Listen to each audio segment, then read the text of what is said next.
Hello, everyone, and a very warm welcome back to another practical lesson on the Chatterbox English channel. I'm your host, Elena. And I'm Pavel. Hello again. Today, we're stepping into a very common, but often quite nerve-wracking social situation for learners. We're going to practice how to have a relaxed, pleasant conversation with someone you don't know very well at a party or a social gathering. Yes, this is what we call small talk, and it's not small in importance. It's the social glue that helps you make connections, feel comfortable in a group, and can even lead to friendships or professional contacts. So it's a skill worth practicing. To be honest, Elena, even in my own language, I sometimes feel a bit shy at big events. In English, that feeling can be much stronger. Where do I even begin? What if I run out of things to say? Those are completely normal feelings, Pavel. The secret is to have a simple plan, a mental checklist of steps. It's not about being a brilliant speaker, it's about being a friendly and interested person. So let's imagine the scene. We're at a party at our friend Mark's house. The room is full of people. Some are in groups and some are alone. You've just arrived. Okay, I've got my drink. I see a person standing near the food table looking at their phone. They seem approachable, but walking up to a stranger feels like a big step.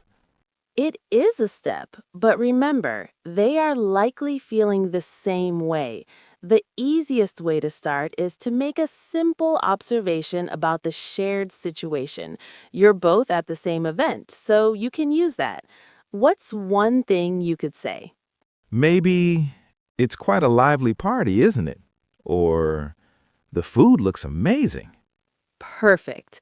Those are classic, safe openers. Another great one is to mention your connection to the host. Since you both know Mark, that's a natural link. You could say, "Hi, I don't think we've met. I'm Pavel, a friend of Mark's from football."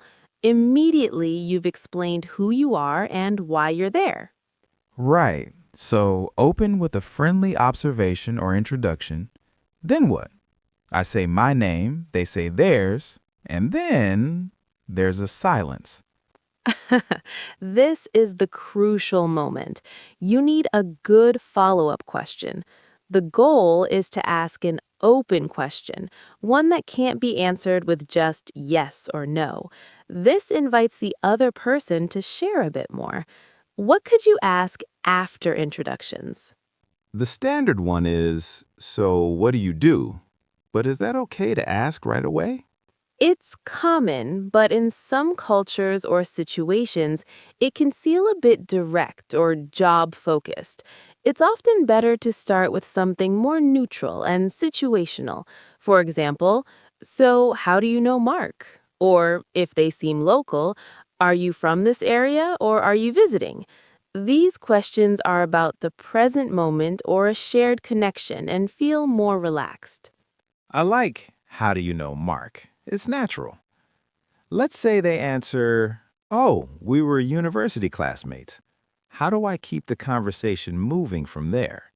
Excellent. This is called active listening and building on their answer. Show you heard them. You can express interest. University classmates? That's a long friendship. And then ask a related question.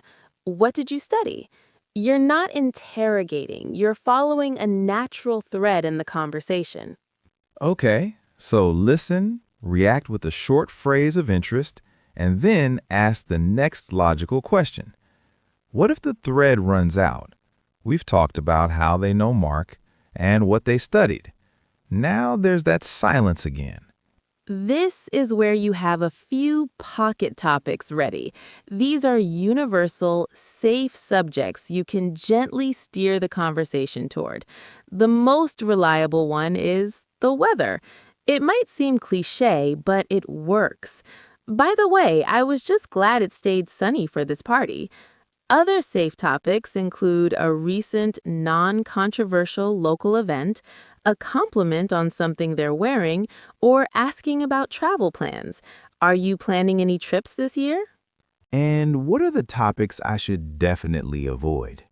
At least in the beginning, it's wise to avoid what we call hard topics. That's an acronym to remember. HARD. Health, abortion or other deeply political issues, religion, debt or money/salary. Also, avoid very personal questions about age, relationship status, or weight. These are private matters. HARD topics. That's easy to remember. Now, let's say the conversation has been lovely for 5 minutes. I'm enjoying it, but I also want to talk to other people. How do I leave without being rude? This is the art of the graceful exit. You need to signal that the conversation is ending and do it warmly. Never just walk away. Start by giving a small signal, like glancing around the room.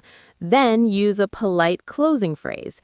You can refer to a basic need, like, "Well, I should go grab another drink. It was really lovely chatting with you." Or use your duty to mingle. "I promised Mark I'd say hello to a few people. It was a pleasure meeting you." The key is to smile, use their name, and end on a positive note. So, start with a signal, give a reason, say it was nice, use their name. Got it. Let's try a longer role play now. Can we go from start to finish and include a moment where I have to think of a new topic? Of course. I'll be Clara, the guest. You approach me. Remember your steps. Hi there. Those spring rolls look tempting, don't they? I'm Pavel. Oh, they do. I'm Clara. Nice to meet you.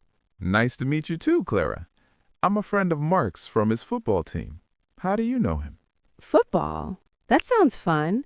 Mark and I actually went to art school together years ago. Art school. That's interesting. So, are you an artist now? He shows interest and builds on the thread. I am, in a way. I'm a graphic designer for a small publishing house. That sounds like a creative job. Do you mostly work on book covers? He asks a related, open question. Yes, mostly, and some layout work inside the books. She gives a shorter answer, a potential thread end. Pauses briefly, then uses a pocket topic. That's great. I love a well-designed book. Speaking of which, have you read anything good recently? He smoothly transitions to a new, safe topic. Actually, yes. I just finished a fascinating historical novel. They chat about books for a minute, then Pavel glances toward the drinks table, giving a subtle signal. Well, Clara, this has been really nice. I should let you get back to those spring rolls, and I need to refill my drink before they're all gone. It was a genuine pleasure talking to you. You too, Pavel. Enjoy the rest of the party. Back to her normal voice. Pavel, that was excellent. You navigated it perfectly.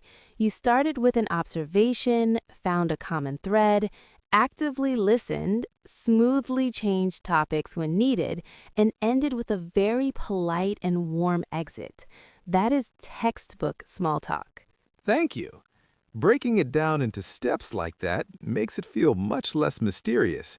It's not magic, it's a method. Exactly. Let's recap the method for everyone. The friendly start. Use an observation or a simple introduction. The open question. Ask how, what, or why questions about the situation or your shared connection. Active listening. React briefly, like, "That's interesting," and build on their answer with your next question. Have pocket topics. When a thread ends, have safe topics ready. Velvet, weather, a recent film, travel, compliments. The graceful exit. Give a small signal, state a simple reason, say it was lovely, and use their name. And remember to avoid the HARD topics, especially at the beginning. The goal is to be pleasant, not to debate. Perfectly said. With this little structure, You can walk into any social event and feel prepared to connect with someone new. It's a wonderful skill that will make your life in an English-speaking environment much richer. Thank you, Elena, for the practice and the confidence boost. You're very welcome. Now go out there and practice. And thank you all for joining us. Remember, every conversation is practice. We'll see you next time on Chatterbox English.